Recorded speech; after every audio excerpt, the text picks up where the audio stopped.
44वीं बैठक 2 नवंबर 1931। तीसरी रिपोर्ट के मसौदे पर बहस। डॉक्टर अंबेडकर। मैं पैराग्राफ की आखिरी 4 पंक्तियों पर आपका ध्यान आकर्षित करना चाहता हूँ। शुरू में इतना कहने के बाद बतौर सिफारिश उप समिति की दूसरी रिपोर्ट के पैराग्राफ 34 में कहा गया है, हम इन हितों में से पहले 4 हितों के संबंध में कोई सिफारिश नहीं करते हैं, क्योंकि यहाँ इस विषय पर अल्पसंख्यक समिति द्वारा निर्णय लिया जाना है। अध्यक्ष महोदय, इसका आशय यह नहीं है कि समिति इन हितों के प्रतिनिधित्व के बारे में तटस्थ है, और मेरा ख्याल है कि दूसरी रिपोर्ट के 34वें पैराग्राफ में जो राय दी गई है उसमें भी ऐसा ही कोई भाव व्यक्त होता है। इसका आशय यही है कि यह उपसमिति प्रतिनिधित्व की सीमा या तरीके के बारे में कोई सिफारिश नहीं कर सकती। इसलिए अगर आप इस वाक्यांश में निम्नलिखित संशोधन कर दें तो मैं कृतज्ञ होऊंगा। जहां तक उनके प्रतिनिधित्व की सीमा या विधि का संबंध है, श्रीमती सुब्बारायन, संभवतः आपको याद हो कि एक बैठक में मैंने विधानमंडल में महिलाओं के प्रतिनिधित्व के लिए कुछ विशेष प्रावधान करने के बारे में विचार करने के लिए अनुरोध किया था, और मैंने सुझाव दिया था कि इसे अल्पसंख्यक आयोग की रिपोर्ट के प्रकाशित होने तक स्थगित रखा जाना चाहिए, लेकिन कहीं यह विषय छूट न जाए, इसलिए मैं यह निवेदन करती हूँ कि यहाँ इसके बारे में कुछ उल्लेख कर दिया जाना चाहिए। और पैरा 28 में 9वीं पंक्ति में हितों के बाद ये शब्द जोड़ दिए जाएं, या विधानमंडल में महिलाओं का प्रतिनिधित्व। अध्यक्ष, धन्यवाद। खेद है कि हमसे यह छूट गया, और मैं डॉक्टर अंबेडकर का भी कृतज्ञ हूँ। इन संशोधनों को शामिल कर लेंगे, यह भूल से हो गया। श्रीमती सुब्बारायन, पिछली बार विधानमंडलों के बारे में नामजद सदस्यों के अमूल विचारों की सराहना करते हुए मैंने नए संविधान में नामजदगी के प्रश्न पर सिद्धांत के तौर पर आपत्ति की थी। जब मैं यह देखती हूँ कि दोनों सदनों को समान अधिकार प्राप्त होंगे, तब मैं सोचती हूँ कि मुझे और ज्यादा आपत्ति करनी चाहिए। मैं रिपोर्ट में कही गई इस बात से पूरी तरह सहमत हूँ कि वरिष्ठ राजनेताओं की सेवाएं बहुत ही मूल्यवान होती हैं, लेकिन मैं इस बात से भी पूरी तरह विश्वस्त हूँ कि नामजदगी की प्रणाली अविवेकपूर्ण और अलोकतांत्रिक है, और इसलिए यह कहीं ज्यादा अच्छा होगा कि हम ऐसे लोगों को भी चुनाव पद्धति के आधार पर लें।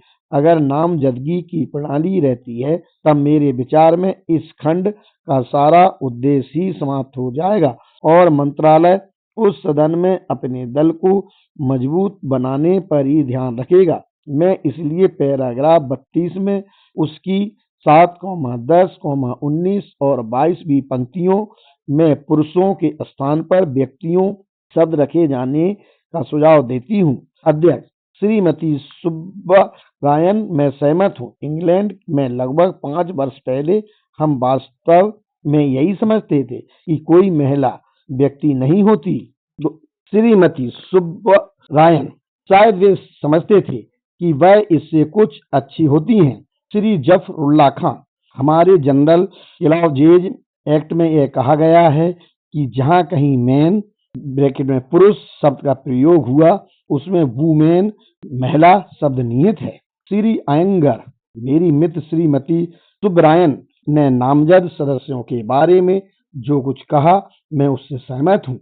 मैं इस बात से भी सहमत हूँ कि उस सदन में वरिष्ठ राजनेताओं का होना अत्यंत लाभप्रद रहेगा, लेकिन यदि देश को इन वरिष्ठ राजनेताओं की सचमुच ही जरूरत है, तब निश्चित ही ये किसी भी निर्वाचन क्षेत्र से चुनकर आ सकते हैं। मेरा ख्याल है कि यह नामजदगी का सिद्धांत ही खराब है, और हमें इसे बिल्कुल ही छोड़ देना चाहिए। डॉक्टर अंबेडकर, श्रीमती सुब्बारायन ने जो कुछ कहा उससे मैं सहमत हूँ।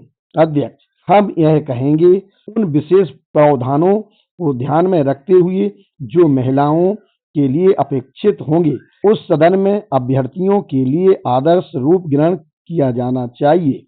डॉक्टर अंबेडकर, मुझे 34वें पैराग्राफ के इस भाग को राज्य परिषद में सदस्यता योग्यता के लिए आदर्श स्वीकार करने में कई आपत्तियां हैं। मुझे ऐसा लगता है कि इससे दलित वर्ग का प्रतिनिधित्व होना पूरी तरह रुक जाएगा। अध्यक्ष, हमें ऐसा नहीं करना चाहिए। डॉक्टर अंबेडकर, मताधिकार समिति को स्वतंत्रता भी होनी चाहिए कि वह आदर्श नियम बनाते समय इस बात का ध्यान रखें।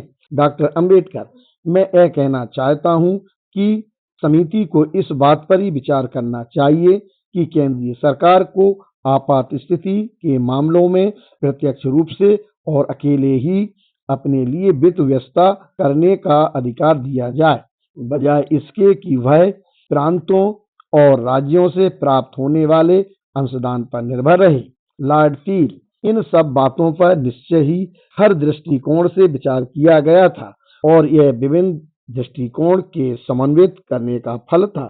मेरा ख्याल है कि इस समय मैं सिर्फ इतना ही कह सकता हूँ। श्री जोशी। अध्यक्ष महोदय, मैं डॉक्टर अंबेडकर के दृष्टिकोण से सहमत हूँ। डॉक्टर अंबेडकर। अध्यक्ष महोदय, मैं यह भी कहना चाहता हूँ कि तथ्य जांच समिति फैक्ट फाइंडिंग कमेटी को संघीय विधानमंडल के भार को ब्रिटिश प्रांतों और भारतीय राज्यों में आवंटित करते समय इन दोनों में औचित्य के सिद्धांत पर विचार करना चाहिए था। अध्यक्ष, निसंदेह इस बात पर लॉर्ड फील विचार करेंगे। आपसे अनुरोध है कि जब हम इस पर पूर्ण सम्मेलन में विचार करेंगे तब इसका पुनः उल्लेख करें। आशा है आप बुरा नहीं मानेंगे। 45वीं बैठक 4 नवंबर 1931। अध्यक्ष, अब यह रिपोर्ट लीजिए जिस पर मैं आपकी टिप्पणियां चाहता हूं। कृपया क्या आप पिछले पैराग्राफ संख्या 52 पर विचार करेंगे। डॉक्टर अंबेडकर, क्या मैं पैराग्राफ संख्या 52 के संबंध में यह टिप्पणी कर सकता हूं। अध्यक्ष महोदय, आपको याद होगा कि जब हम संघीय न्यायालय के अधिकार क्षेत्र के बारे में विचार विमर्श कर रहे थे, मैंने संविधान का निर्वचन करने और यह सुनिश्चित करने के लिए यह मुद्दा उठाया था कि ना प्रांतीय सरकारें और ना ही संघीय सरकार एक दूसरे के कार्य क्षेत्र में दखल करें। संघीय न्यायालय को मूल अधिकारों और अल्पसंख्यकों के अधिकारों से संबंधित मामलों की सुनवाई और उन पर निर्णय देने का अधिकार होना चाहिए। मेरा ख्याल है कि इस संबंध में श्री जयकर ने, और अगर मैं सही हूं तो श्री शास्त्री ने भी मेरा समर्थन किया था। संभवतः इस संबंध में इस पैराग्राफ में कुछ टिप्पणियां जोड़ी जाएंगी। अध्यक्ष, मैं डॉक्टर अंबेडकर का कृतज्ञ हूं और मैं उन्हें पुनः विश्वास दिलाता हूं कि जब ये विषय संविधान में आएंगे तब ये सभी विषय संघीय न्यायालय के निर्वाचन क्षेत्र में जाएंगे। श्री जयकर, यह संवैधानिक शब्द में शामिल है। अध्यक्ष, अब पैराग्राफ 62 लीजिए। डॉक्टर अंबेडकर, मेरा ख्याल है कि इस न्यायालय के दिल्ली में होने के बारे में सभी एक मत नहीं थे। मैं चाहता हूं कि इस मामले की जांच किसी समिति द्वारा की जानी चाहिए। श्री जयकर, मैंने सुझाव दिया था कि यह किसी केंद्रीय स्थान में हो, ना कि दिल्ली में। वह ऐसे स्थान पर हो जहां की जलवायु सारे वर्ष काम करने के मुताबिक हो और जहां पर न्यायालय सारे वर्ष काम कर सकें। श्री जफरुल्लाह खां, विभिन्न पक्षों में सभी तरह के सुझाव आए थे, लेकिन मैं नहीं जानता कि किसी दूसरी जगह को इतना ज्यादा समर्थन प्राप्त है। अध्यक्ष, आप कृपया पैराग्राफ 63 और 64 लीजिए। 46वीं बैठक 14 नवंबर 1931। भावी प्रक्रिया पर विचार विमर्श। डॉक्टर अंबेडकर, इस बारे में कि मेंबर आर्मी और कमांडर इन चीफ के बीच किस प्रकार के संबंध होने चाहिए, मैं जानना चाहता हूं कि माननीय तेज बहादुर सप्रू के क्या विचार हैं। क्या कमांडर इन चीफ को मंत्री या मेंबर के नियंत्रण और देखरेख के अधीन सिर्फ विभाग का अध्यक्ष होना चाहिए, या आप उसे कुछ अधिकार भी देना चाहेंगे जिसमें मेंबर आर्मी को दखल करने का कोई अधिकार नहीं होगा। माननीय तेज बहादुर सप्रू, मैं तफसील में नहीं जाना चाहता, लेकिन मैं मेंबर आर्मी की स्थिति के बारे में जो कुछ सोचता हूँ वह यह है कि वह सामान्य नीति और वित्तीय या अन्य समस्याओं से संबंधित मामले देखेगा, लेकिन उसे तकनीकी या सेना से संबंधित प्रशासनिक मामलों को देखने का कोई अधिकार नहीं होगा, और अगर उसके पास ऐसे अधिकार हो भी तो वह इतना समझदार तो होगा ही कि वह इन अधिकारों का प्रयोग नहीं करेगा।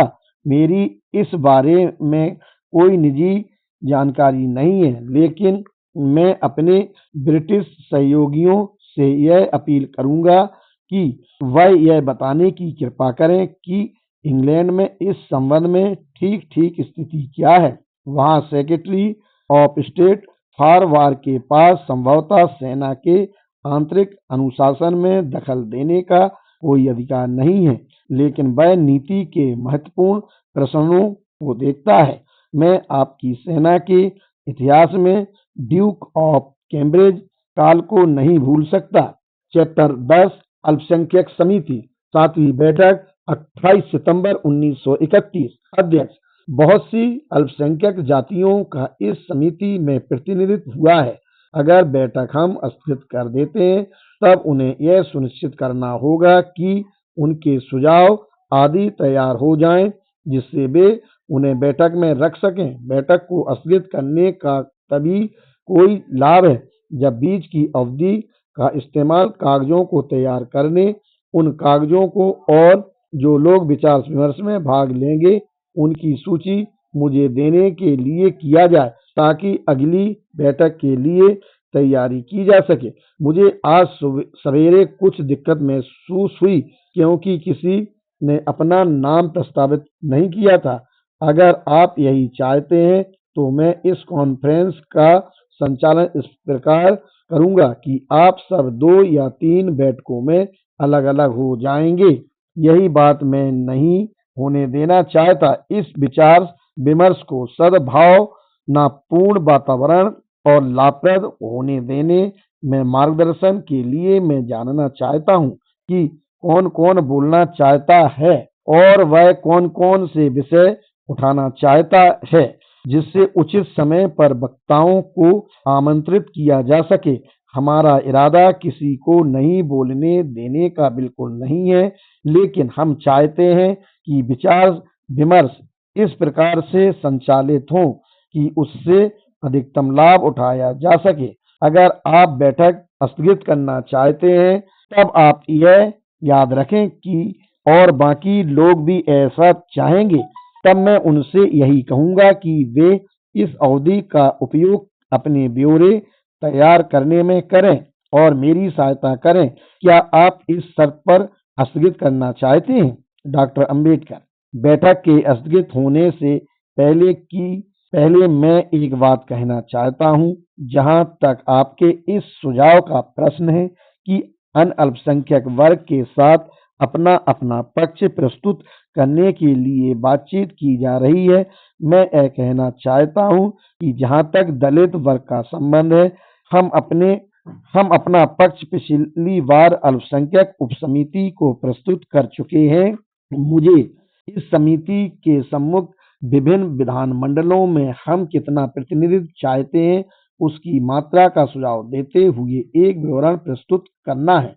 मेरा ख्याल है कि इसके अलावा मुझे और कुछ कहना शेष नहीं रह गया है, लेकिन जो बात मैं शुरू में स्पष्ट कर देना चाहता हूँ वह यही है। मुझे यह सुनकर बड़ी खुशी हुई कि सांप्रदायिक समस्या को सुलझाने के बारे में और आगे बातचीत चल रही है, लेकिन यह बात शुरू से ही स्पष्ट कर देना चाहता हूँ। मैं यह नहीं चाहता कि इस सवाल पर बाद में कोई संदेह रह जाए। जो लोग समझौता कर रहे हैं उनको यह जान लेना चाहिए कि उन्हें कोई पूर्णाधिकार प्राप्त नहीं है। श्री गांधी का कांग्रेस के लोग हैं, चाहे जिसके भी प्रतिनिधि हो, वह हमें बांधकर रखने की स्थिति में नहीं है, बिल्कुल भी नहीं। मैं इस बैठक में ज्यादा से ज्यादा जोर देकर कह रहा हूँ। दूसरी बात जो मैं कहना चाहता हूँ वह यह है कि विभिन्न अल्पसंख्यक वर्गों ने जो दावे प्रस्तुत किए हैं वे ऐसे दावे हैं जो उनके द्वारा इस बात का विचार किए बिना प्रस्तुत किए गए हैं कि वे अन्य अल्पसंख्यक वर्गों के दावे के अनुरूप हैं अथवा नहीं। इसलिए एक और अगर किसी अल्पसंख्यक को और दूसरी ओर कांग्रेस या उस बात के लिए अन्य के बीच कोई समझौता अन्य अल्पसंख्यकों के दावों पर विचार किए बिना होता है, तब जहां तक मेरा संबंध है वह हरगिज भी संभव नहीं होगा। मेरा झगड़ा इस बात को लेकर नहीं है कि किसी खास समुदाय को अहमियत दी जाए या नहीं, लेकिन मैं यह बात जोर देकर कहना चाहता हूं कि जो भी अहम होने का दावा करता है और जो कोई उसे स्वीकार करता है, उसे मेरी अनदेखी नहीं कर देना चाहिए। वह ऐसा नहीं कर सकता। मैं इस बात को बिल्कुल बेबाक कर देना चाहता हूँ। माननीय हेनरी गिडनी, मैं कुछ कहना चाहता हूँ। मैं पूरी तरह से अपने मित्र डॉक्टर अंबेडकर से सहमत हूँ। एक छोटे से समुदाय का प्रतिनिधि जैसा कि मैं हूँ, मैं नहीं समझता कि इस बातचीत में मेरा कोई स्थान है। अगर एक ओर कांग्रेस दूसरी ओर मुसलमानों से कोई समझौता कर लेती है, तब अन्य अल्पसंख्यकों का क्या स्थान रहेगा? आप चाहते हैं कि हम अपने सारे मतभेद आपस में सुलझा लें और उन्हें एक एक कर प्रस्तुत करें। हमने ऐसा ही किया है। पिछली कांग्रेस में मैंने छोटे से समुदाय की, जिसका मैं प्रतिनिधि हूँ, न्यूनतम मांगें प्रस्तुत की थी। मैं यह बात स्पष्ट कर देना चाहता हूँ कि भारत का यह नक्शा तैयार करने में हर अल्पसंख्यक को इसमें अपने अस्तित्व को सुरक्षित रखने का पूरा अधिकार होना चाहिए। अगर सारा समझौता केवल हिंदू मुस्लिम समझौता बनेगा, तब इसमें मैं अपनी स्थिति को नहीं देख पा रहा हूँ। अध्यक्ष, कोई गलतफहमी नहीं होनी चाहिए। यह ऐसी संस्था है जिसमें अंतिम रूप से समझौता हो जाना चाहिए। यहाँ सुझाव सिर्फ यह है कि अगर कोई ऐसा अल्पसंख्यक वर्ग या समुदाय है जिनमें अब तक एक दूसरे के साथ झगड़े होते रहते हैं, तब उन्हें अपनी दिक्कतों को जल्दी दूर कर लेना चाहिए। आम सहमति के लिए यह पहला कदम होगा, बहुत ही महत्वपूर्ण और आवश्यक कदम, और यह सहमति आम होगी। डॉक्टर अंबेडकर, मैंने अपनी स्थिति को पूरी तरह स्पष्ट कर दिया है। अध्यक्ष, डॉक्टर अंबेडकर की स्थिति पूरी तरह स्पष्ट हो चुकी है। इन्होंने अपने अनोखे अंदाज से इस बारे में शक शुबा को दूर कर दिया है। जब यह संस्थान पुनः विचार विमर्श करेगी, तब हम इसे लेंगे। मैं आप सब लोगों से यह चाहता हूं कि आप सब यह अनुमति करें कि हम लोग आम सहमति के लिए एक दूसरे के साथ सहयोग कर रहे हैं। यह समझौता किन्हीं 2 या 3 पक्षों के बीच नहीं, बल्कि पूरी सहमति से होगा। डॉक्टर अंबेडकर, मेरा यह सुझाव है कि कृपया आप कांग्रेस के प्रतिनिधियों के अलावा अन्य अल्पसंख्यक समुदायों के प्रतिनिधियों को मिलाकर एक छोटी सी समिति बनाने पर विचार करने की कृपा करें, जो स्थगन की अवधि के दौरान औपचारिक रूप से मिलेगी और इस समस्या पर विचार करेगी। अध्यक्ष, मैं भी यही सुझाव देने वाला था। आप मुझसे यह समिति बनाने के लिए ना कहें, आप स्वयं बना लें। मैंने आपको यहाँ जलपान के लिए आमंत्रित किया है। आप लोग इस विषय पर खुद एक अनौपचारिक बैठक कर विचार क्यों नहीं कर लेते? और तब तक जब आप कुछ कहेंगे, तब आप यह सोचकर करेंगे कि आपके कहने का दूसरे पर क्या असर पड़ रहा है। डॉक्टर अंबेडकर, जैसी आपकी इच्छा। अध्यक्ष, यह कहीं अच्छा होगा। 8वीं बैठक 1 अक्टूबर 1931। श्री गांधी, प्रधानमंत्री जी, कल रात माननीय आगा खां और दूसरे अन्य मुसलमान दोस्तों के साथ बातचीत के बाद हम इस नतीजे पर पहुंचे कि किस काम के लिए हम सब यहाँ इकट्ठा हुए हैं, उसके हित में एक सप्ताह के लिए बैठक स्थगित करने का अनुरोध करना उचित होगा। मुझे अपने अन्य सहयोगियों के साथ राय मशवरा करने का मौका नहीं मिला है, लेकिन मेरा ख्याल है कि वह मेरे इस सुझाव को, जो मैं दे रहा हूँ, स्वीकार करेंगे। मैं अपने मुसलमान दोस्तों के साथ बड़ी बेताबी से बातचीत कर रहा हूँ। मुझे कल दोपहर में कुछ और दोस्तों के साथ बातचीत करने का मौका मिला जो जुदा-जुदा वर्गों और समुदायों के थे। हम लोग कोई ज़्यादा सफल नहीं हुए और उनकी राय भी यही थी कि जितना वक्त हमारे पास है वह बातचीत के लिए बहुत थोड़ा है। मैं अपने बारे में तो कह सकता हूँ कि इस एक हफ्ते के बाद आगे स्थगन के लिए मैं ना ही कहूँगा और इस हफ्ते में जो कुछ कोशिश कर सकूँगा उसकी रिपोर्ट इस समिति को दे दूँगा। इस समिति को बताना चाहता हूँ कि माननीय आगा खां और दूसरे दोस्तों ने जिनके साथ मैंने कल रात बातचीत की, उन्होंने विभिन्न वर्गों के प्रतिनिधियों को एक साथ बुलाने और विचार विमर्श करने का काम मुझे सौंपा है, जिससे कोई पक्का समझौता किया जा सके।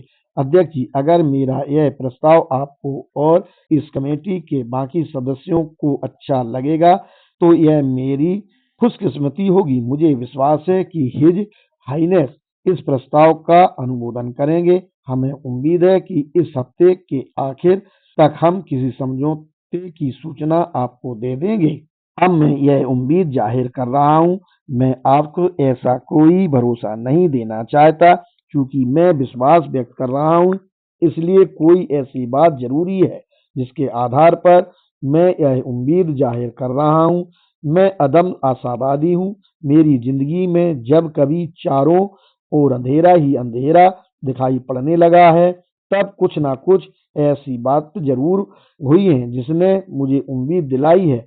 जो भी हो, जहाँ तक आदमी की कोशिश करने की बात है, पूरी कोशिश की जाएगी। मुझे कोई शक नहीं, इस कमेटी के बहुत से मेंबरान किसी न किसी समझौते पर जरूर पहुंचेंगे। इन शब्दों के साथ मैं आज की बैठक को स्थगित करने का अपना प्रस्ताव आपके सम्मुख विचारार्थ पेश करता हूँ। माननीय आगा खां, मैं इस प्रस्ताव का सहर्ष अनुमोदन करता हूँ। सरदार उज्ज्वल सिंह, मैं इस प्रस्ताव का हृदय से समर्थन करता हूँ। मैं भी आशा करता हूँ कि अगर दोनों ओर सद्भावना बनी रही, तब हम किसी न किसी समझौते पर अवश्य पहुंच जाएंगे।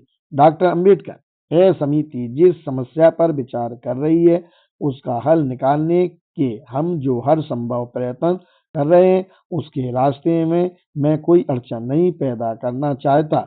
जो तरीका श्री गांधी ने बताया, अगर उससे कोई हल निकल सकता हो तो मुझे इस प्रस्ताव पर कोई आपत्ति नहीं है। लेकिन सिर्फ एक दिक्कत है जो मेरे सामने दलित वर्ग का प्रतिनिधि होने के नाते है। मैं नहीं जानता कि स्थगन की इस अवधि में इस प्रश्न पर विचार करने के लिए श्री गांधी किस तरह की कमेटी बना रहे हैं, लेकिन मेरा ख्याल है कि इस कमेटी में दलित वर्गों का प्रतिनिधि रखा जाएगा। श्री गांधी, बिना शक। डॉक्टर अंबेडकर, धन्यवाद। लेकिन जिस स्थिति में इस समय मैं जानना चाहता हूँ, क्या इस प्रस्तावित समिति में मेरे या मेरे सहयोगी को काम करना कुछ भी लाभप्रद होगा? और इसी कारण श्री गांधी ने पहले दिन ही जब वह संघीय संरचना समिति में बोले थे, हम सबको यह बता दिया था कि इंडियन नेशनल कांग्रेस के प्रतिनिधि की हैसियत से वह मुसलमानों और सिखों को छोड़कर किसी भी समुदाय को राजनीतिक मान्यता देने के लिए तैयार नहीं है। वह एंग्लो इंडियन, दलित वर्ग और भारतीय ईसाइयों को मान्यता देने के लिए तैयार नहीं है। मैं सोचता हूँ कि मैं इस समिति के सम्मुख अगर यह बता दूं तो शिष्टाचार का कोई उल्लंघन नहीं होगा कि जब मुझे श्री गांधी के एक सप्ताह पूर्व मिलने और उनके साथ दलित वर्गों के प्रश्न पर विचार विमर्श करने का सौभाग्य मिला, और जब हम लोगों को अन्य अल्पसंख्यक वर्गों के सदस्य के रूप में उनसे कल दफ्तर में मिलने का अवसर प्राप्त हुआ, तब उन्होंने बड़े ही स्पष्ट शब्दों में यह बता दिया कि उन्होंने संघीय संरचना समिति में जो दृष्टिकोण प्रस्तुत किया है, वह उनका पूर्ण और सुविचारित दृष्टिकोण है। मैं जो बात कहना चाहता हूँ वह यह है कि जब तक मैं यह जान नहीं लूँ कि भारत के भावी संविधान में दलित वर्गों को एक ऐसे समुदाय के रूप में जो राजनीतिक मान्यता के अधिकारी होते हैं, मान्यता मिलनी है, तब तक मैं नहीं जानता कि इस समस्या पर विचार करने के लिए महात्मा गांधी द्वारा प्रस्तावित इस विशेष समिति में शामिल होकर मैं कुछ कार्य भी सकूंगा। इसलिए जब तक मुझे यह आश्वासन नहीं मिल जाए कि यह समिति यह मानकर काम शुरू करेगी कि जिन समुदायों को अल्पसंख्यक उपसमिति ने भारत में मान्यता दिए जाने के योग्य समझा है, वे सभी समुदाय इसमें शामिल किए जाएंगे, तब तक मेरे लिए यह कहना मुश्किल है कि मैं पूरे हृदय से स्थगन के प्रस्ताव पर अनुमोदन करता हूँ या मैं उस समिति के साथ पूरे हृदय से सहयोग कर सकता हूँ जो नामजद की जाने वाली है। मैं यह बात स्पष्ट करना चाहता था। माननीय हेनरी गिडने, आंग्ल भारतीय, जिस समुदाय का प्रतिनिधि होने का मुझे गौरव मिला है, उस समुदाय की ओर अपने मित्र डॉक्टर अंबेडकर के दृष्टिकोण से मैं पूरी तरह सहमत हूँ। एक पृथक समुदाय के रूप में श्री गांधी द्वारा आसूचित किए जाने के कारण मेरी भी एक दुर्भाग्यपूर्ण स्थिति है। मैं गलती पर हो सकता हूँ। अगर ऐसा है तो मुझे विश्वास है कि श्री गांधी मुझे सही कर देंगे। कल जब हम इस मामले को लेकर श्री गांधी से मिले तब उन्होंने मेरे मन पर जो छाप डाली उससे मुझे कोई शक नहीं रह गया कि एक सांप्रदाय के रूप में वह और कांग्रेस हमें मान्यता देने के लिए तैयार नहीं है और कांग्रेस के लाहौर प्रस्ताव से जो लगभग श्री गांधी के संकेत पर पारित हुआ था, यह साफ पता चलता है कि केवल दो संप्रदायों मुसलमानों और सिखों को ही मान्यता देना संभव होगा और यह निर्णय और ऐतिहासिक कारणों से लिया गया है। लेकिन मैं श्री गांधी से फिर कहता हूँ कि वह इस बैठक में इस कमेटी के बनने से पहले और इससे पहले कि आप बैठक स्थगित करें, यह पूरी तरह से स्पष्ट करें कि इस कमेटी में उन संप्रदायों के प्रतिनिधियों को शामिल करेंगे जिन्हें इस समिति ने पहले मान्यता दे रखी है। राव बहादुर पन्नीर सेल्वम, भारतीय ईसाई। डॉक्टर अंबेडकर ने जो कुछ कहा वह मेरे लिए एक नई बात है। मैं अब तक नहीं मानता था कि महात्मा गांधी जी हम लोगों को कोई मान्यता नहीं देने जा रहे हैं। अगर ऐसा है तब मेरा निवेदन है कि यहाँ हमारा होना बहुत ही जरूरी है, क्योंकि राजनीतिक भविष्य में एक सांप्रदाय के रूप में हमें कोई मान्यता नहीं दी गई है। इसलिए मैं सचमुच यही सोचता हूँ कि आगे जो भी कमेटी बनेगी उसमें हमारे भाग लेने से कोई लाभ नहीं होगा। मेरे ख्याल से मुझे उस रीति से अपनी बात कहनी चाहिए जिस रीति से डॉक्टर अंबेडकर और माननीय हेनरी गिडने ने अपनी बात प्रस्तुत की है। डॉक्टर मुंजे, जब मैंने अखबारों में पढ़ा कि महात्मा गांधी अल्पसंख्यक समिति में सिर्फ दो संप्रदायों को मान्यता देंगे, तब मैंने इस बात को कोई ज्यादा महत्व नहीं दिया और इसे बहुत ही गंभीर बात समझा। मैंने सोचा कि शायद यह समाधान और समझौते की प्रक्रिया को आसान बनाने और कठिनाइयां कम करने की दृष्टि से किया जा रहा है, लेकिन डॉक्टर अंबेडकर के भाषण और माननीय हेनरी गिडने के भाषण से लगता है कि उन्होंने इसे बहुत ही गंभीरता से ग्रहण किया है। इसलिए मैं यह कहना चाहता हूँ और समिति के ध्यान में यह बात लाना चाहता हूँ कि पंजाब और बंगाल के प्रांतों में हिंदू भी अल्पसंख्यक है और उन्हें भी अपने अपने हितों की रक्षा करनी है। इससे संक्षिप्त स्पष्टीकरण के बाद मुझे इस प्रश्न पर विचार करने के लिए बैठक के स्थगित किए जाने में कोई आपत्ति नहीं है। माननीय मोहम्मद शफी, मुझे ऐसा लगता है कि महात्मा गांधी ने जो प्रस्ताव रखा है उसके बारे में हमारे कुछ दोस्तों के मन में कुछ गलतफहमी है। जहां तक इस प्रस्ताव को मैं समझ सका हूं, महात्मा गांधी ने इस समिति की ना कोई उपसमिति है और ना अलग से ही कोई समिति बनाने की बात कही है। इसमें जो बात कही गई है वह यह है कि इस पूरी समिति में शामिल प्रत्येक वर्ग, जिसमें दलित वर्ग और आंग्ल भारतीय समुदाय भी शामिल हैं, अपने एक या दो या तीन प्रतिनिधियों को चुनेंगे जो परस्पर मिलेंगे और परस्पर विचार विनिमय कर इस बात पर विचार करेंगे कि क्या कोई ऐसा समझौता हो सकता है जो सबको स्वीकार हो और इस प्रकार कुल मिलाकर अल्पसंख्यक समिति के काम के बोझ को हल्का करें। अगर यह कामयाबी हासिल हो जाती है तब मुझे यकीन है कि भारत की शांतिपूर्वक प्रगति चाहने वाला हर व्यक्ति इस लक्ष्य को पूरा करने में अपना सहयोग देना चाहेगा। मुझे ऐसा लगता है कि डॉक्टर अंबेडकर ने जो आपत्ति की है वह महात्मा गांधी द्वारा पेश किए गए और माननीय आगा खां द्वारा समर्थित प्रस्ताव को कुछ गलत समझने के फलस्वरूप है। यदि इस स्पष्टीकरण के बाद जिसे मैंने प्रस्तुत करने का प्रयास किया है, इस समिति की कार्रवाई को 1 सप्ताह के लिए स्थगित करने के बारे में कोई सर्वसम्मत निर्णय हो जाता है, जिससे कि हम लोग आपस में दोस्ती के वातावरण में, परस्पर सहयोग के वातावरण में अपनी मातृभूमि की शांतिपूर्ण प्रगति के एक सच्चे शुभेच्छु के रूप में मिल सकें, तो मुझे बेहद खुशी होगी।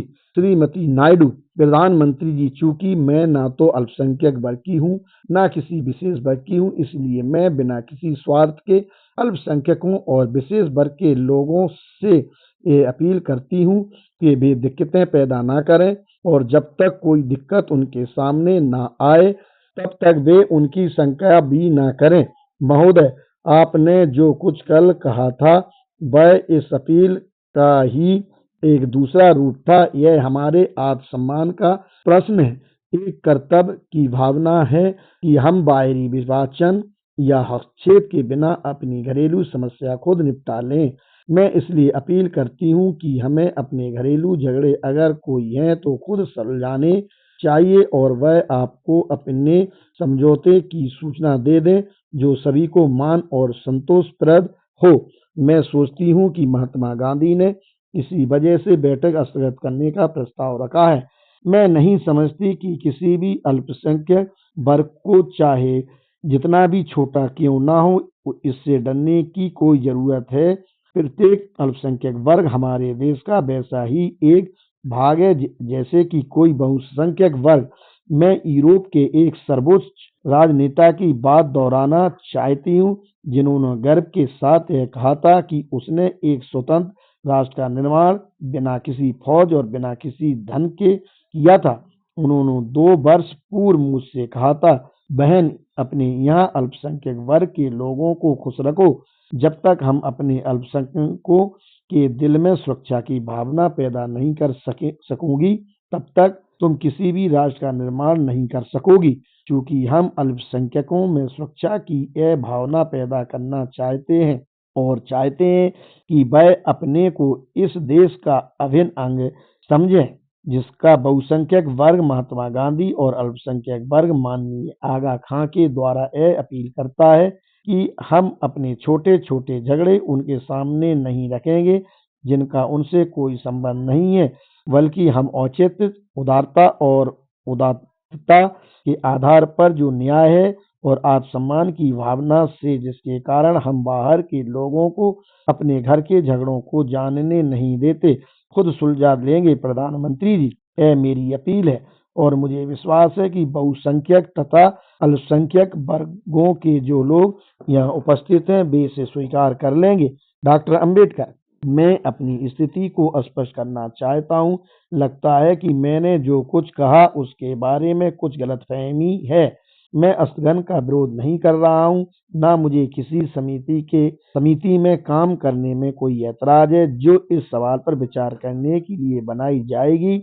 इस समिति में शामिल होने के पहले अगर वह यह सौभाग्य मुझे देंगे, मैं यह जानना चाहता हूँ कि वह कौन सा सवाल है जिस पर समिति विचार करेगी। क्या वह सिर्फ मुसलमान बनाम हिंदू प्रश्न पर विचार करेगी? क्या वह पंजाब में मुसलमान बनाम सिख प्रश्न पर विचार करेगी, या वह सिख बनाम हिंदू प्रश्न पर विचार करेगी? क्या वह ईसाई, आंग्ल, भारतीय और दलित वर्ग के सवाल पर विचार करेगी? अगर हम शुरू में ही यह स्पष्ट रूप से समझ लें कि यह समिति न सिर्फ हिंदुओं और मुसलमानों के, हिंदुओं और सिखों के प्रश्न पर विचार करेगी, बल्कि यह दलित वर्ग, आंग्ल, भारतीयों और ईसाइयों के प्रश्न पर भी विचार करने का दायित्व लेती है, तब मैं इस स्थगन प्रस्ताव को बिना किसी विरोध के पारित किए जाने के लिए खुशी से तैयार हूँ। लेकिन मैं यह बता देना चाहता हूँ कि अगर मुझे अलग थलग कर रखा जाएगा और अगर इस स्थगन अवधि का इस्तेमाल हिंदू मुस्लिम प्रश्न और हिंदू सिख को सुलझाने के निमित्त किया जाएगा, तब मैं इस बात पर जोर दूंगा कि यह समिति तुरंत इस सवाल पर विचार करे, बजाय इसके कि कोई दूसरा इस समस्या को हल करने की कोशिश करे। श्री गांधी, प्रधानमंत्री जी और मित्रों, मैं देखता हूं कि हम में से कुछ लोगों ने जिस काम को करने का लक्ष्य बनाया है उसके बारे में कुछ भ्रांति है। डॉक्टर अंबेडकर, कर्नल गिडने और मेरे दूसरे दोस्त इस बात को लेकर नाहक परेशान हैं कि यह क्या होने जा रहा है। मैं कौन होता हूँ जो भारत में किसी क्षेत्र, किसी बिरादरी या किसी भी अकेले आदमी को राजनीतिक दर्जा देने से मना कर दूं। अगर मैं किसी भी राष्ट्रीय क्षेत्र के हितों की उपेक्षा करने का दोषी पाया जाता हूं, तो कांग्रेस का नुमाइंदा होने की वजह से मैं उसके विश्वास का पात्र नहीं रह जाता हूं। मैंने निश्चय ही इन मुद्दों पर अपने विचार व्यक्त किए हैं। मैं स्वीकार करता हूं कि मेरी धारणा भी यही है, लेकिन हर क्षेत्र के हितों की सुरक्षा सुनिश्चित करने के अलग-अलग उपाय हैं। इस अनौपचारिक कॉन्फ्रेंस या बैठक के किसी भी सदस्य को अपने दृष्टिकोण से अवगत कराने पर कोई रोक नहीं होगी। हमें इसे समिति नाम देने की कोई जरूरत नहीं है। मुझे कोई बैठक आयोजित करने या किसी समिति को गठित करने का कोई अधिकार नहीं है। मैं शांति का सिर्फ एक विनम्र संदेशवाहक बनकर काम कर सकता हूँ। मैं सिर्फ यह कोशिश कर सकता हूँ कि जुदा-जुदा क्षेत्रों और वर्गों के प्रतिनिधि आपस में मिलें, एक जगह बैठें और दिल खोलकर बात करेंगे। हो सकता है कि हम ऐसा कर गलतफहमी दूर ना कर सकें, लेकिन हमें अपना लक्ष्य साफ दिखाई देने लगेगा, जो अब तक धुंधला दिखाई दे रहा है। मेरे ख्याल में किसी को इस बात से डरने की कोई जरूरत नहीं कि कोई क्या कर रहा है और उसके क्या विचार हैं। मेरी बात का उतना ही वजन होगा जितना कि दूसरे की बात का है।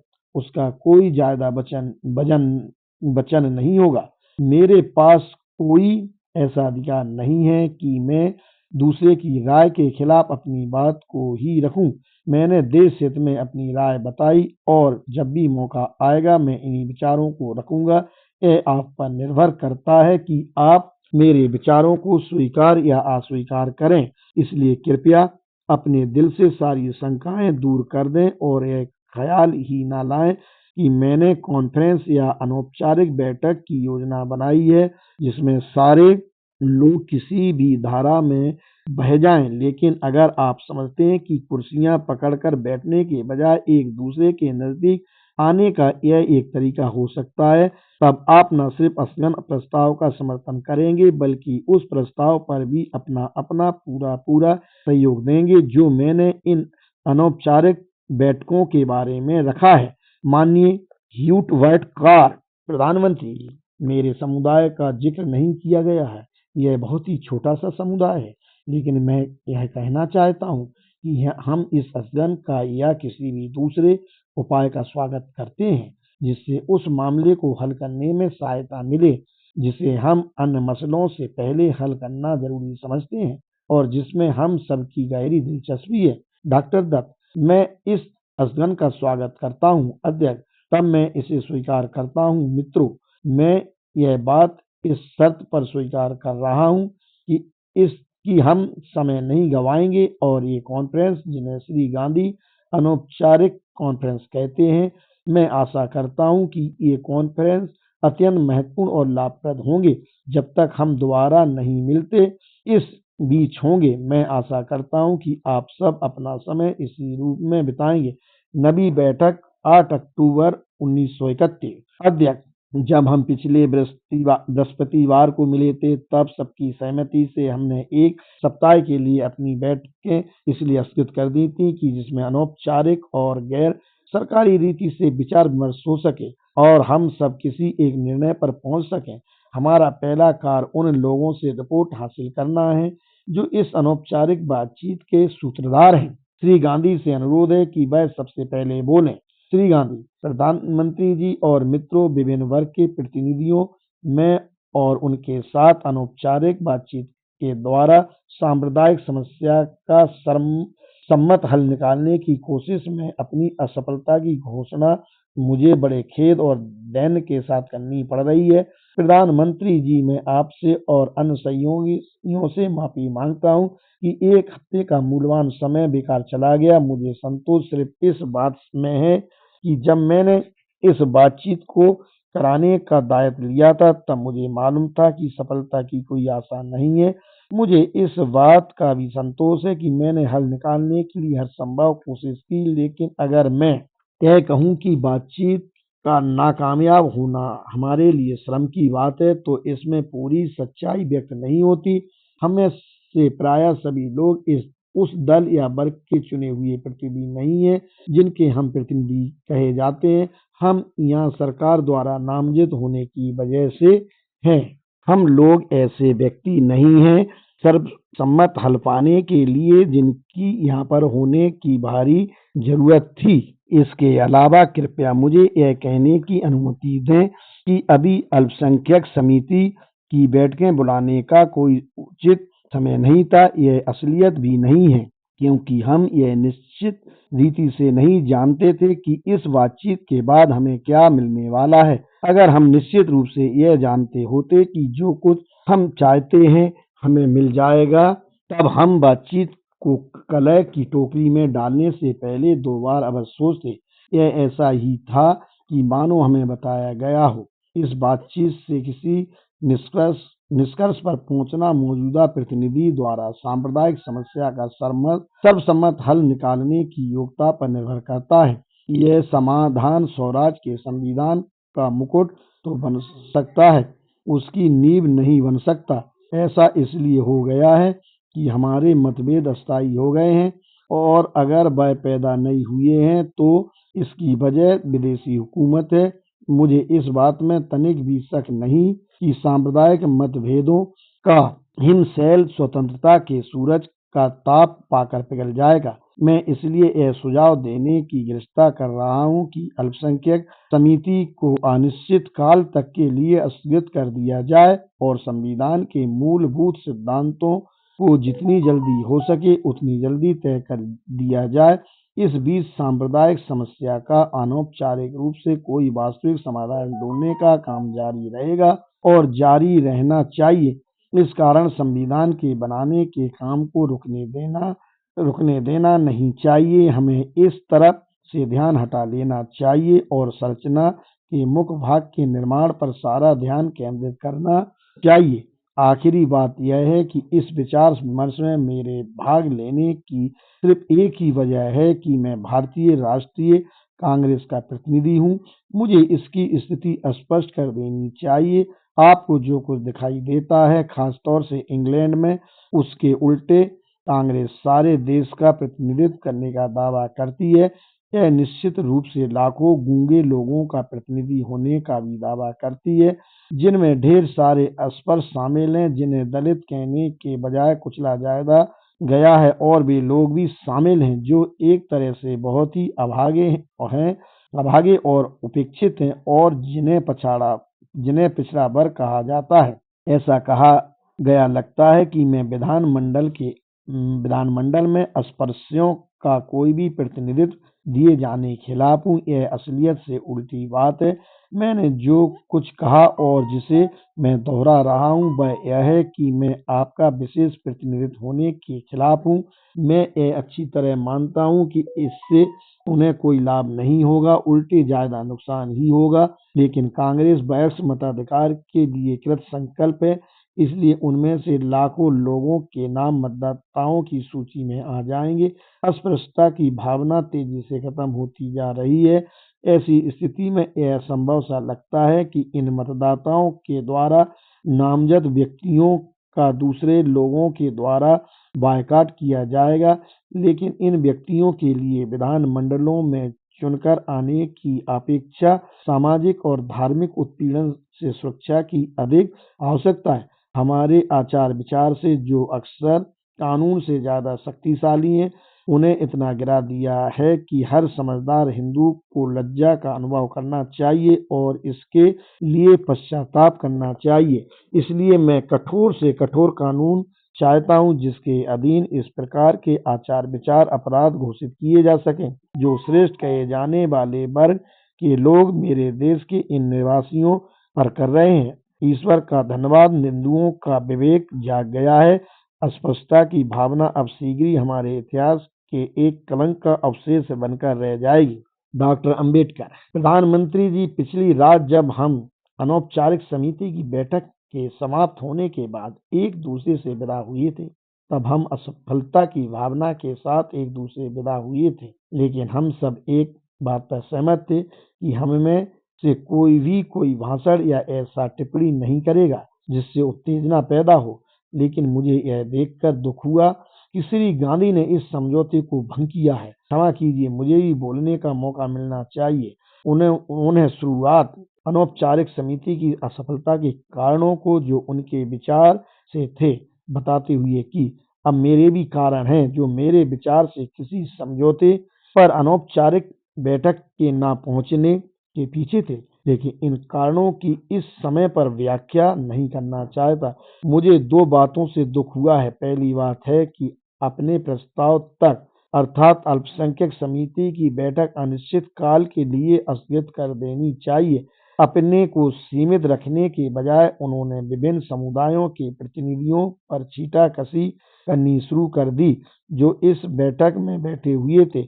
उन्होंने कहा कि ये प्रतिनिधि सरकार के नामजद लोग हैं और अपने अपने समुदाय के दृष्टिकोण को व्यक्त नहीं कर रहे हैं जिसके कि वे प्रतिनिधि हैं। हम सरकार के नामजद लोग हैं, इस आरोप का खंडन तो नहीं कर सकते, लेकिन मैं अपने बारे में बता रहा हूं कि मुझे इसमें कोई संदेह नहीं है कि अगर भारत के दलित वर्ग के लोगों को इस समिति के लिए प्रतिनिधि चुनने का मौका दिया गया तब मुझे यही स्थान मिलेगा। मैं इसलिए कहता हूँ, चाहे मैं नामजद हूँ या नहीं, मैं पूरी तरह से अपने समुदाय का प्रतिनिधि हूँ।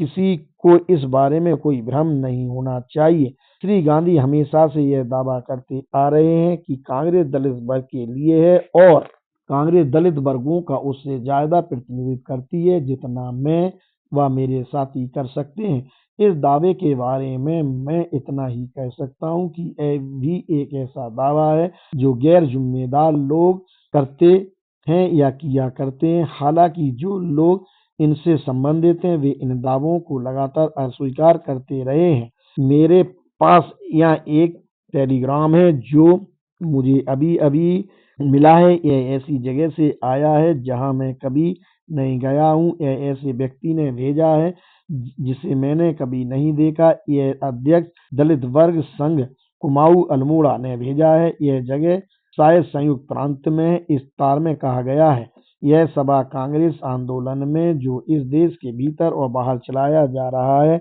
अविश्वास व्यक्त करती है और कांग्रेस के कार्यकर्ताओं द्वारा अपनाए गए उपायों की निंदा करती है। मैं आगे नहीं पढ़ना चाहता, लेकिन मैं यह कह सकता हूँ और मेरा ख्याल है कि जब श्री गांधी अपनी स्थिति पर ध्यान देंगे तब उन्हें सच्चाई का पता चल जाएगा कि कांग्रेस में ऐसे लोग हो सकते हैं जिनकी दलित वर्गों के प्रति सहानुभूति हो, लेकिन दलित वर्ग के लोग कांग्रेस में नहीं है। यह एक तथ्य है जिसके लिए मैं प्रमाण प्रस्तुत करना चाहता हूँ। मैं इन विवादास्पद मुद्दों में नहीं पड़ना चाहता। मैं कुछ हद तक मुख्य समस्या से बाहर की बात लगते हैं। श्री गांधी ने इस समिति के सम्मुख जो मुख्य प्रस्ताव रखा वह यह है कि अल्पसंख्यक समिति को अनिश्चित काल के लिए स्थगित कर दिया जाना चाहिए। इस प्रस्ताव के बारे में माननीय मोहम्मद शफी ने जो दृष्टिकोण अपनाया उससे मैं पूरी तरह सहमत हूँ, लेकिन मैं इस प्रस्ताव पर अपनी सहमति नहीं दे सकता। मुझे ऐसा लगता है कि अब दो ही विकल्प हैं, या तो यह कि अल्पसंख्यक समिति इस समस्या को सुलझाने और किसी संतोषप्रद हल अगर यह संभव है तो उसे ढूंढने के लिए अपने प्रयत्न जारी रखे, और अगर यह संभव ना हो तब ब्रिटिश सरकार इस समस्या को खुद हल करने का दायित्व स्वीकार करे। हम इस समस्या को तीसरे पक्ष के विवेचन के लिए छोड़ने के लिए सहमति नहीं दे सकते जिसमें उत्तरदायित्व की वही भावना हो जैसी कि ब्रिटिश सरकार में उत्तरदायित्व की भावना होनी चाहिए।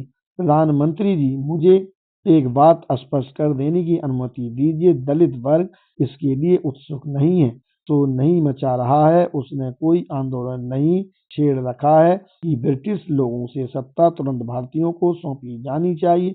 ब्रिटिश लोगों के खिलाफ उनकी अपनी शिकायतें हैं और मैं समझता हूं कि मैंने उनकी भावनाओं को स्पष्ट करने के लिए यह यथेष्ट रूप से व्यक्त भी कर दिया है कि हमारी ये शिकायतें वास्तविक हैं, लेकिन सच बात यह है कि दलित वर्गों के लोग राजनीतिक सत्ता का हस्तांतरण किए जाने के लिए उत्सुक नहीं है। उनकी स्थिति साफ शब्दों में यदि बताई जाए तो यह है कि हम सत्ता का हस्तांतरण नहीं चाहते, लेकिन अगर ब्रिटिश सरकार इन शक्तियों को दबाने में असमर्थ है जो देश में सत्ता के हस्तांतरण के लिए हो हल्ला मचाए हुए हैं, और हम जानते हैं कि दलित वर्गों के लोग इन शक्तियों का मुकाबला करने की स्थिति में नहीं है, तब हमारा निवेदन है कि अगर आप यह हस्तांतरण करते हैं तब इस हस्तांतरण के साथ ऐसी शर्त और ऐसा प्रावधान होना चाहिए कि सत्ता किसी गुट, किसी अल्पतंत्र, कुछ लोगों के वर्ग के हाथों में नहीं आ पाएगी, वो चाहे मुसलमान हो या हिंदू, बल्कि इसका समाधान ऐसा होगा कि इस सत्ता में सारे समुदायों की अपने अपने अनुपात के अनुसार साझेदारी होगी। इसलिए मेरी समझ में यह नहीं आ रहा कि जब तक मुझे यह पता न चल जाए कि मेरी या मेरे समुदाय की स्थिति क्या है, तब तक मैं इस संघीय संरचना समिति के विचार विमर्श में किस प्रकार का कोई दायित्वपूर्ण भाग ले सकता हूँ। श्री गांधी, अस्पृश्य कहे जाने वाले लोगों के बारे में एक बात और है, मैं अन्य अल्पसंख्यकों के द्वारा उठाए गए दावों को समझ सकता हूँ, लेकिन अस्पृश्य लोगों की तरफ से किए जाने वाले दावे रह जाते हैं जिनकी सभी बेरहमी के साथ उपेक्षा करते आए हैं। इसका मतलब है कि हमने उन्हें हमेशा के लिए बदनसीब बना दिया है। मैं अस्पृश्यों के जीने के अधिकार को नहीं छीनूंगा, चाहे यह भारत के लिए आज़ादी हासिल करने की शर्त ही क्यों ना हो। मैं खुद को असंख्य अस्पृश्यों का नुमाइंदा कहता हूँ। यहाँ मैं सिर्फ कांग्रेस की ओर से ही नहीं बल्कि अपनी ओर से बोलता हूँ, और मेरा दावा है कि अगर अस्पृश्यों का मत लिया जाएगा तब उनके सबसे ज्यादा मत मेरे पक्ष में होंगे, और देश में एक कोने से दूसरे कोने तक बताने का काम करूंगा कि अस्पृश्यता के इस कलंक को पृथक निर्वाचन पद्धति और पृथक आरक्षण से दूर नहीं किया जा सकता, जो उनके लिए नहीं बल्कि कट्टर हिंदुओं के लिए शर्म की बात है। मैं चाहता हूं कि यह समिति और सारी दुनिया इस बात को समझे कि आज हिंदू सुधारवादियों की एक जमात है जो अस्पृश्यता के इस कलंक को मिटाने के लिए कृत संकल्प है। हम अपने कागजों में जनसंख्याओं के आंकड़ों में अस्पृश्यों को एक पृथक वर्ग के रूप में ही नहीं चाहते। सिख हमेशा सिख के रूप में रहें, इसी तरह मुसलमान और यूरोपियन भी क्या अस्पृश्य हमेशा अस्पृश्य रहेंगे? अगर अस्पृश्यता रहेगी तब मुझे डर है कि कहीं हिंदुत्व ना खत्म हो जाए। इसलिए मैं डॉक्टर अंबेडकर के प्रति और उनकी इच्छा के प्रति कि अस्पृश्यों का उद्धार हो, उनकी योग्यता के प्रति पूरे आदर के साथ अत्यंत विनम्रता पूर्वक यह कहना चाहता हूँ कि उन्होंने जिन अत्याचारों को झेला है और उन्हें जो कड़वे अनुभव हुए हैं, उनके इस निर्णय की पृष्ठभूमि में यही काम कर रहे हैं। मुझे यह कहते हुए दुख होता है, लेकिन अगर मैं यह सब ना कहूँ तब मैं अस्पृश्यों के हितों के प्रति निष्ठावान नहीं रहूंगा, जो मुझे अपनी जिंदगी से भी ज्यादा प्यारे हैं। अगर मैं कुछ ना बोलूं कि मैं सारे संसार के स्वामित्व के लिए भी उनके अधिकारों के साथ कोई सौदेबाजी नहीं करूंगा। मैं यह बात पूरे उत्तरदायित्व के साथ कह रहा हूं, और मैं यह कहता हूं कि जब डॉक्टर अंबेडकर भारत के सारे अस्पृश्य की बात कहते हैं तब उनका यह कहना उचित नहीं है कि उनके वही एकमात्र प्रतिनिधि हैं। ऐसा कहने अथवा करने से हिंदुत्व बढ़ जाता है। ऐसा करने से मुझे कोई खुशी नहीं होगी। अगर अस्पृश्य लोग इस्लाम या ईसाई धर्म स्वीकार कर लेते हैं तब मैं कर भी क्या सकता हूँ, मुझे यह सब बर्दाश्त करना होगा। लेकिन अगर गाँव में घर बढ़ सकते हैं तब ऐसा हिंदुत्व किस काम का, मैं इसे सहन नहीं कर सकता। जो लोग अस्पृश्यों के लिए राजनीतिक अधिकार की बातें करते हैं वे लोग अपने भारत को नहीं समझते। वे यह नहीं समझते कि आज भारतीय समाज की स्थिति कैसी है। इसलिए मैं अपने पूरे जोर के साथ कहना चाहता हूँ कि अगर इसकी मुखालफत मुझे अकेले ही करनी पड़ी तब मैं सारी जिंदगी इसकी मुखालफत करता रहूंगा।